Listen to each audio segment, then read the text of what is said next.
বিধাতা মনে হয় আজ আমাদের কানে কানে বলে গেলেন, ভাই স্বপ্ন দেখা ভালো, কিন্তু ঘুমানোর সময় চোখটা বন্ধে রেখো। বাংলাদেশ ৩, ভিয়েতনাম ০। কি ভাবছিলেন আমরা কি এশিয়ান কাপ জিতে যাচ্ছি? না বস, এটাকে বলে রিয়ালিটি চেক। এক রাতের ব্যবধানে আমাদের ফুটবলের বেলুনটা ফুস করে ফুটো হয়ে গেল। লড়াই করার বদলে আমরা আজ মাঠে যা করলাম তাতে সমর্থকদের হার্ট অ্যাটাক হওয়াটাই এখন শুধু সময়ের ব্যাপার। এবার আসে আমাদের গ্রেট ওয়াল বা ক্যাবরেরার ভাষায় সেই পটেনশিয়াল কিপার শ্রাবণের কাছে। ভাই শ্রাবণ, প্রথম 60 মিনিটে যখন গোলটা হলো, আপনি তখন কোন পাড়ায় দাওয়াত খাচ্ছিলেন?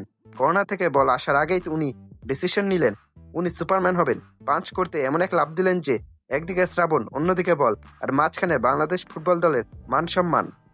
বল কি আপনাকে ফোন দিয়ে বলেছিল যে সে ডানে যাবে? ফ্লাইট মিস করা তো এয়ারপোর্টে মানায়, গোল পোস্টে না। ক্যাবরেরা কোচ হয়তো ওনার মধ্যে পটেনশিয়াল দেখেন, কিন্তু আমরা দর্শকরা যা দেখলাম তাকে পটেনশিয়াল না বলে মিরাক্কেল বলাই ভালো। এমন গোল খেলে তো পাড়ার টুর্নামেন্টেও কিপারকে পরের ম্যাচে সাইড বেঞ্চে বসিয়ে রাখা হয়। এই অন্ধকারের মধ্যেও একজন মানুষ লড়ে যাচ্ছিলেন, হামজা চৌধুরী। বেচারা একবার বল কেড়ে নেন, দুবার ট্যাকেল করেন, ভাবেন তো এবার কেউ একজন দৌড় দিবে, কিন্তু হাই, হামজা যখন বলটা পাস দেন তখন তার সতীর্থরা হয়তো ভাবছিলেন, ভাই বল তো পেয়েছি, এখন এটা নিয়ে কি করব? ধুর, ভিয়েতনামকেই ফেরত দিয়া দিই।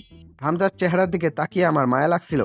মনে হচ্ছিল তিনি বলছেন, আমি কই আইলাম, কার সাথে খেলছি? হামজা লড়াই করে বল উদ্ধারের জন্য, আর আমাদের বাকিরা লড়াই করে সেই বলটা কিভাবে দ্রুত প্রতিপক্ষকে উপহার দেওয়া যায় তাই নিয়ে।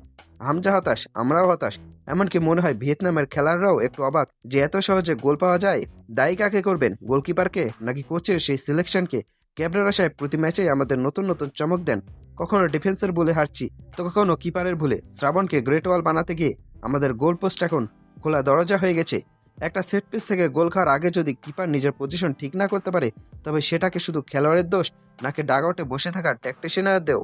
ভিয়েতনামের সাথে এই হার আমাদের আঙুল দিয়ে দেখিয়ে দিল, দক্ষিণ এশিয়ার বাইরে বের হতে হলে আমাদের আরও কত পথ বাকি।